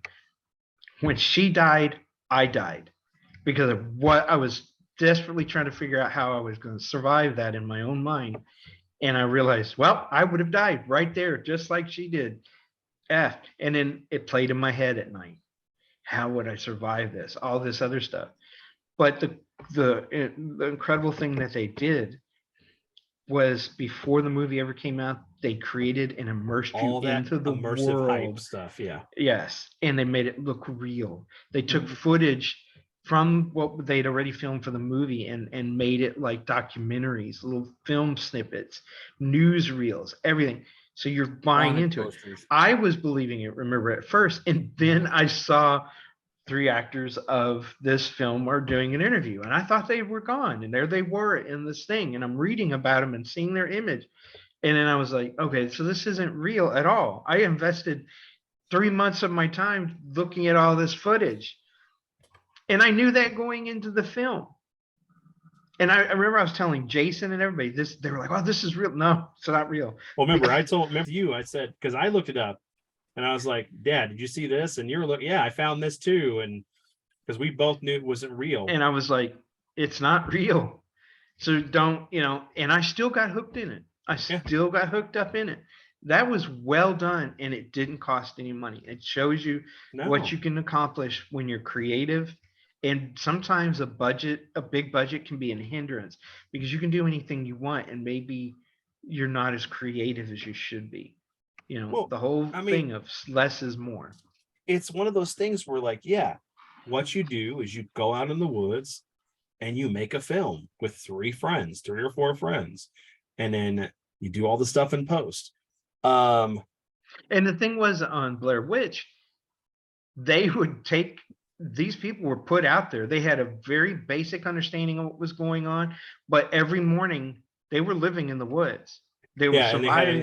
And then they had a can with a box that would show up, and it would have their food, and it would have a short synopsis of what they needed to do that day. Yeah. Everything else was ad-libbed, which is totally opposite of what they did with Paranormal Activity. That was structured down to every scene.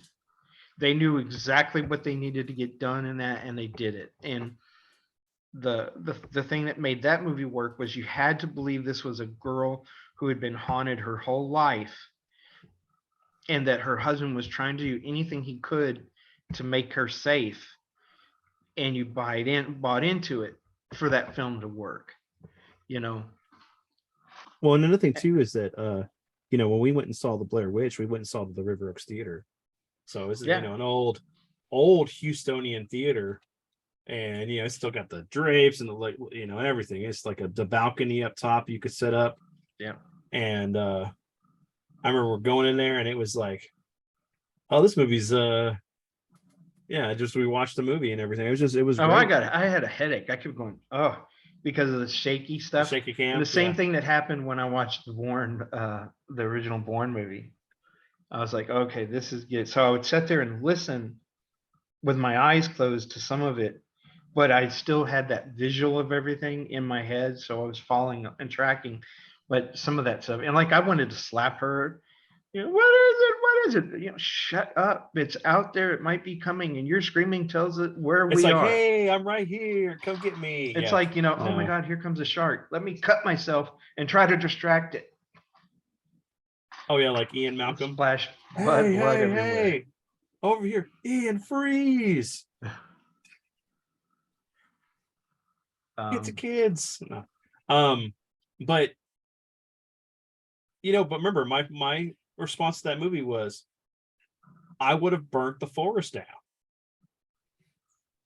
I was always my response. There's creepy shit. Well, let's deal with some fire. That doesn't like fire. I'm gonna go stand by the creek as everything is burning around me. When search and rescue comes. Didn't Blumhouse redo it? And they did that. I never got to watch all sequel. of the new one. Yeah. But then they added the witch, and they added more of the elements so that people could be afraid, and it didn't have the same impact because nothing you can put on screen can be better than what you imagine in your head. The only way it would have worked is if they would have done the origin of the witch. Well, that's what I kept, but they ended up doing it in comic form Yes. because I still have that. But yeah, that's what they should have done. They needed to go and do a period piece, and it had to change from being a steady cam, a shaky cam, To a real to film. a real movie. So then you had to put more emphasis into your storytelling. And I think that's where, if you think about The Village, M. Night Shyamalan's movie, that movie had that same kind of feel at a certain point, but then it really took me out of it whenever you found out it was in modern day, and it should have been the whole Twilight Zone episode where they're in a bubble and the world's all fine. Well, that's what they did in Dark World. So it was the humanity was ripped from the earth and in an environment that kept changing, and you were in a bubble in space. But I liked it. I just read a story that was very similar to that. There was also another movie that was going to come out at the time, and it ended up not being made, I don't think, which was going to be a small village that was surrounded by mythical beasts, creatures from lore that kept everybody trapped, and you didn't dare try to escape. And I was thinking kind of going into that was what that movie was going to be like. And it ended up being so totally different. But, I grew up on Twilight Zone. We'd seen stories like that 100 times. Yeah. I had no problem with it. It works, but I would have, how do you stop? The problem was, though, is that how do you stop planes or anything flying over that forest at any given time? Well, and you can't. There are no fly zones, but you'd have to have a lot of pull to keep normal traffic from going over that region. You'd have to go to someplace like in New Zealand or someplace that's like completely, there's areas that are never touched. But you could have society. done it where they were. Well, the fact that some of the people in the village knew what was going on and could try to explain things away. But if you think about tribes in the Amazon, and they see planes and all kinds of stuff, they make a religion around it. They don't know what they are. They think they're giant birds in the sky and stuff. So they could have done something like that, where when planes come over, they hide because those are the evil things or whatever, connected to whatever the creatures were that they believed existed in the woods. I like M. Night Shyamalan. I didn't have a problem with his version of The Last Airbender. I hate that people hated it. The fact of the matter was each season should have been 3 movies. You cannot do one season of that show in one film. You're going to cut so much out, it's going to make people mad. That going in, they had to have done that right. Unless you're going to do a big 4-hour opus, 4 or 5-hour opus, then no, break it up into 2 or 3 movies. That way that you have enough for the development. And they're going to make them again. They're being remade. But the problem is they're going to try to do each season as one film, and it's not going to work. See, the problem is that I don't know why they're doing it as a film when they could just do like 10 episode miniseries that is live action with the budget of a film, and you could get more done with that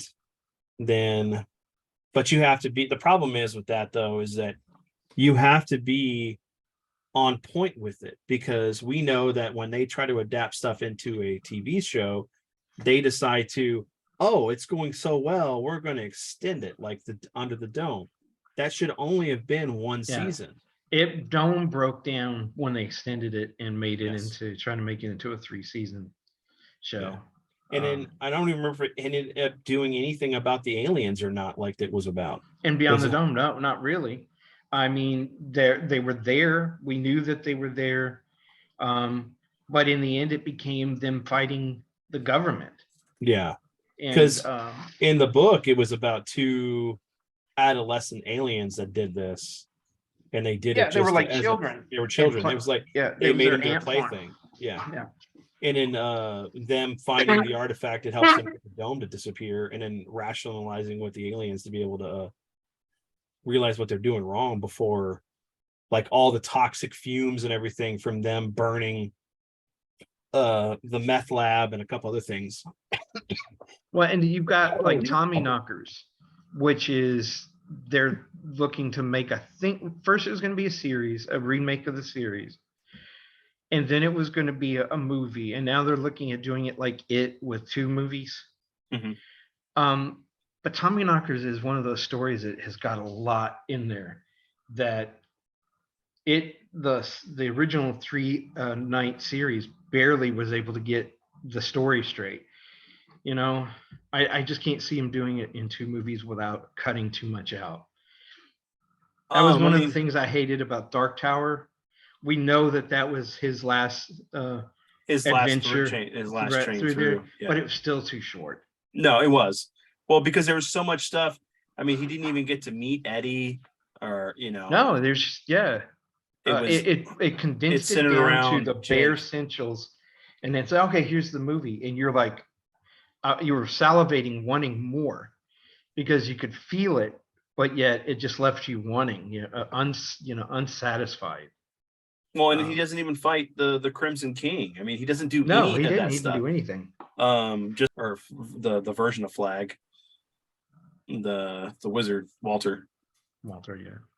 What are your thoughts on the whole thing going to Disney Plus? I mean, outside it of might get BBC. it'll get a bigger budget than what it would have at BBC. No, I mean but they're talking about the distribution, not the whole thing. Just Disney always fronts some money when they're putting something on Disney Plus, because they have a set standard, of how they want something to work. I mean, the She-Hulk was costing a couple of $1 million per episode. Where? I have no idea. It was all in her green makeup, I guess. But then you're going to have Disney wanting to put their influence in as well. What we're never going to lose.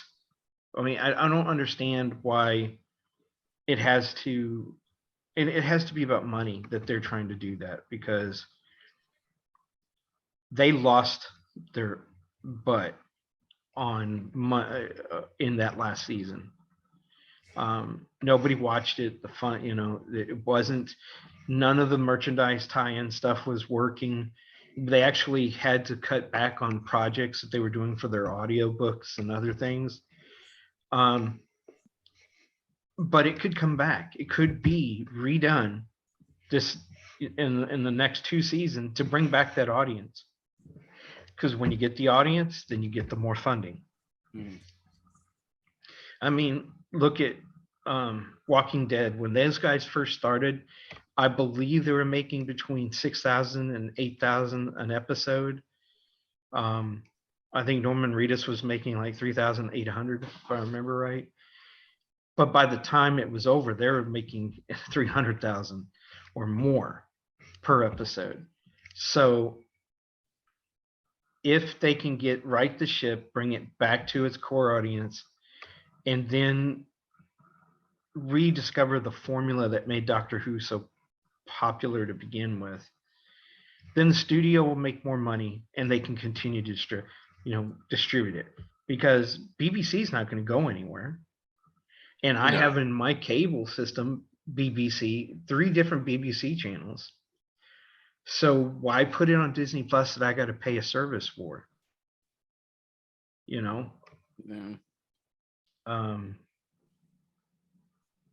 But I can guarantee you this, that even bringing David Tennant back, if they don't fix the problems that they have, it's going to go into another 5, 10, 15-year hiatus. Yeah. Because that seems to be what these studios do. Oh, it's not popular right now. We need to pull it let people build their nostalgia again and we'll bring it back and they'll eat up whatever we want to give them. No, you give people a good story, make it interesting, help them introduce it to another generation, because Doctor Who was working because the younger generation now had kids and were trying to introduce their children to Doctor Who. And then they went off onto this tangent and they lost all their audience. So they need to recapture their audience. I don't think, I've already said this before, I don't like all the streaming services because it actually cuts into creativity and what we get produced. Whereas, and then they have no tolerance for failure. We know from the regular channels, NBC, CBS, ABC, that the old series, the old scripted series, usually took about a year, one season, to get their footing and start running on all cylinders. Now, Netflix, friggin' Amazon, and all these others, you don't hit it big the first time and have really solid numbers, they don't give you the chance to grow. I was just looking at some other series that got cut after the second season of something. I don't remember what it was. Oh, there's some, and then like AMC is trying to shift everybody over to AMC Plus. Yeah. And so we should have had Fear the Walking Dead come out before the end of the year, and now we're not getting it till 2023. There are other series that have been pushed off. The Flash is pushed off to 2023. Superman and Lois has been pushed off to 2023. All these series that we should be getting here that usually come in the fall and carry you through winter are not around anymore. Mm-hmm. They're all put on hold because everybody's waiting to see how this giant shakeup that's going on is going to settle, where the dust is going to settle. And it's all going to depend on what happens with Warner Brothers and Discovery, and if Comcast buys them out, or at least they go into a partnership. Right. But right now, the focus is to get the movies going again, make them profitable. Mm-hmm. And one of the things they should do is, okay, I'm sorry, I love Jim Lee. Steve Ditko and all those guys, but for some reason they have driven the comics into the ground, and that is your gateway drug to these shows. Get people back into comics, do good comics that people are going to go and pick up on a regular basis, and then translate that into the celluloid where they're going to want to see live action versions, animated versions of their character, and that's how you get it. And you keep doing it so that you keep bringing in new generations of fans. DC every 5 years is reinventing itself. Every 5 to 10 years, we're getting a whole new reorigin of DC. And Marvel was getting just as bad for a while. But the problem with Marvel is some of their characters have become unlikable. And so I can't say they're any better. And learn from the friggin' anime, learn from Japan, and learn from other cultures and the way they tell story, because their series, they run so much longer than ours, and they have so many publications, because they know if it works, keep doing it. Yeah. So I mean, it's okay, we can add these new characters, but it doesn't have to be 2 villains for the sequel. It doesn't have to be this, one at a time. Let's introduce this. Hey, we got this character. Let's bring him in at this point. Layer it. Yes. Well, and on not top everybody of that, at once. And you don't have to have a big bad. See, the problem with comics and TV and other things like that is they do certain things with their storytelling, and then they have to do and bring in a big bad. Star Trek did it. Every time their ratings slumped, here come the Borg. Here comes Q. Felt like Flip Wilson. Here come the Borg. Here come the Borg. And then the Borg then became passé, and then they were like, oh, we need something bigger. And so then they struggled to keep coming up with the next big thing. You do a good steady year, 2-year long story arc, then and having somebody in the background pulling the strings that you don't know who they are. And you know, have a couple of MacGuffins. You have layers of people. Like the big bad has people working underneath him, and so you're going up the chain, up the ladder to find out who's really controlling everything. And then you have your big arc. But then you always have to return your heroes back to a baseline because all of them kept getting so powerful that you could never return them back to something where you could tell a normal story. So then you got to come up with an even bigger villain. You know, it's the Dragon Ball Z syndrome, where every villain was such a threat that it became impossible to not destroy the planet when you were fighting them. So they finally came up with a good plan. Take them off world, put them in an arena, you know, trying to control it because you couldn't have those battles on Earth. Well, And that's the thing is that they even established that with the first movie, Battle of the Gods. You know, they're like, if Goku fights this level with Beerus, they're gonna rip the fabric of time. They understand what they do, but see, that's the thing is you have Eastern storytelling knowing exactly what they need to do that and to show the audience in a believable way. We can't do that here. Oh, we have to have villains that have the same power set, and then the villain has to die. why, you know, you remember, Colin, what bothered me was Joker dying in the original. And we sat down and we wrote a script for 2 movies. Remember, I had Joker body being taken and put in a lab, and they were testing nanites to regenerate it, and it made the Joker younger. And I'd always written it so that Christian Slater at the time would play a younger Joker. I still have the legal pad that we wrote the first draft of that script on. I did the same thing for Spider-Man, for Spider-Man 2 and 3, because Superman. they killed off the Goblin. I wrote the Superman thing, which is now they're doing it. You know, they're going to make Brainiac the big bad and Man of Steel 2, and just don't make him from Krypton. I just don't want him being from Krypton. It was bad enough that the first movie of Superman, he has to fight the surviving members of his own race. Yeah. That's something you do years and years later after he's been established, you know. And that's how I work through things, because when something doesn't work, I'm going to go to pen and paper, and then I'm going to keep fleshing it out until I get a good story for it. Problem is, you can't get it to anybody because the industry is just so tightly trapped. Well, and that was the thing that I had problems with. Both me and you had problems with the second Star Trek movie.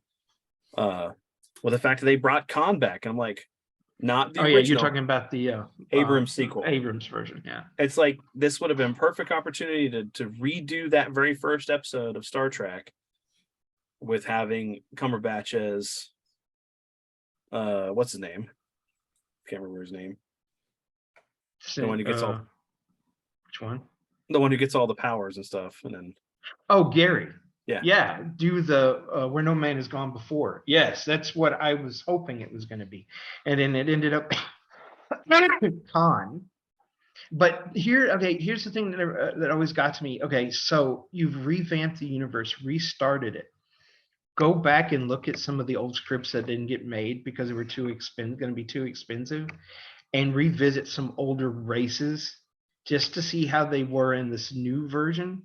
You know, how many of these super races of people did Kirk, Spock, and Bones run into? You know, we had the ones who thought they were Greek gods. We had the ones that lived in the orbs and could possess your body.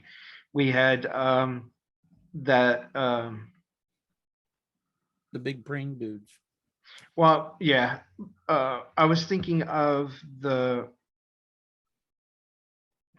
not the one with the kids where it was the species that was watching over the kids and he shimmered. Well, there was a dude that built all the droids, the androids. Well, Damestrom, yes, yeah. But I would have loved to seen where they meet Cochrane again, and he's on the planet, and it's rejuvenated him, and he's got that thing, or do the story where Kirk runs into the space vampire, the big red blob that killed all the people from his original crew on another ship. You know, there's tons of it, and there was a couple of, like, the Orions, the one who forced the treaty between the Klingons and the Federation. Not the Orions, because they were the blue guys, but this other race. They were so powerful that they could stop everything, and they said, "Okay, guys, we're not going to let you have a war. We're stopping you right now, and if we have to, we're going to destroy you." You know, You could have done that. You could have done the triples again. I mean, well, they brought the triples into that, you know, but what they did was, like, you know, remember the ship they go to the Klingon homeworld in the second one? That's Harry Mudd's ship. So they cut out Mudd's women. They got his ship in it, and they introduced the Tribble, which had nothing to do with Harry Mudd. no. I wanted to see how the universe differentiated because of Yes, the how it changes that changed. were done. You know, Well, and that's the thing, is like they were so, like,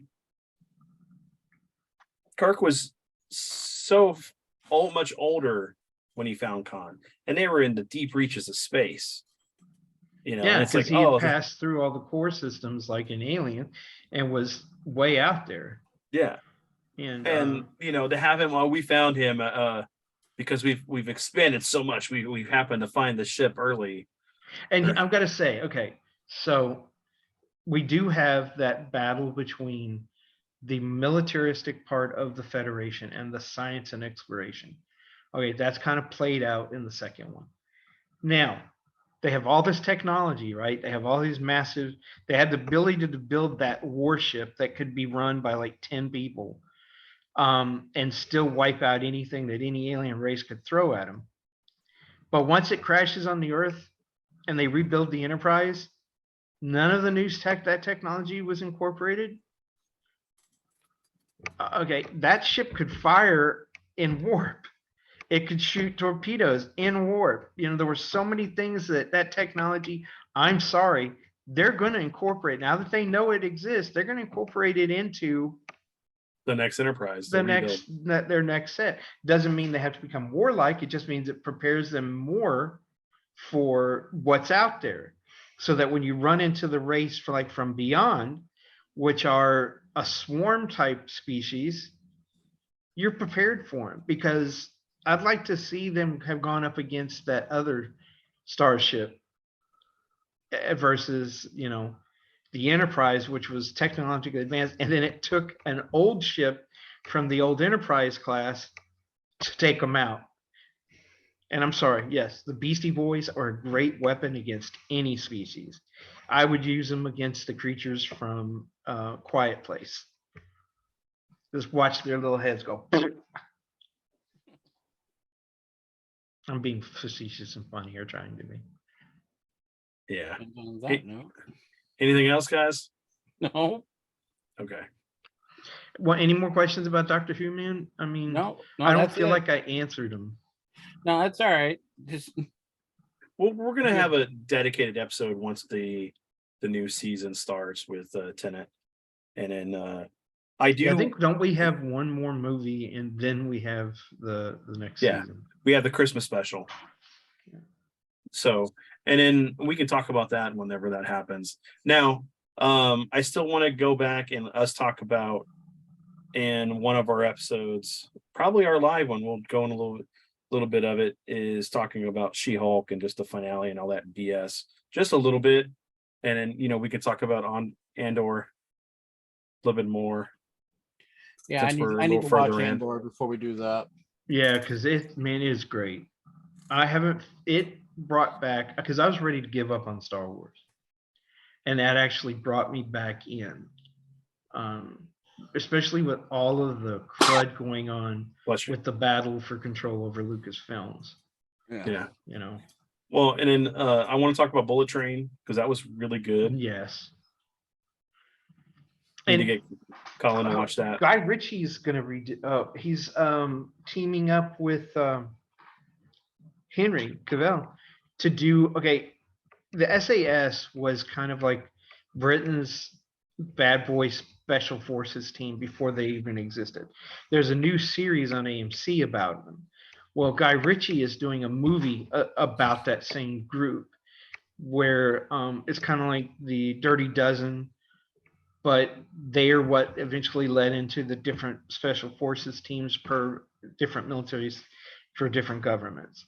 Mhm. And that's one of his next movies. And I'm looking forward to that because I love what Guy Ritchie does in his films, the banter, that quick-witted, turnaround. You don't exactly know what's going on. Oh, I think it's going this way, and then boom, it goes off in another direction. So I'm looking forward to that. And they work together on the remake of The Man from U.N.C.L.E., which was okay. I actually liked it. So I'm looking forward to seeing how they go with it.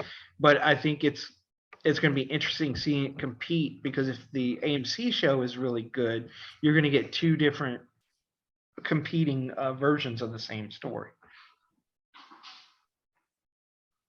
Yeah. We'll see.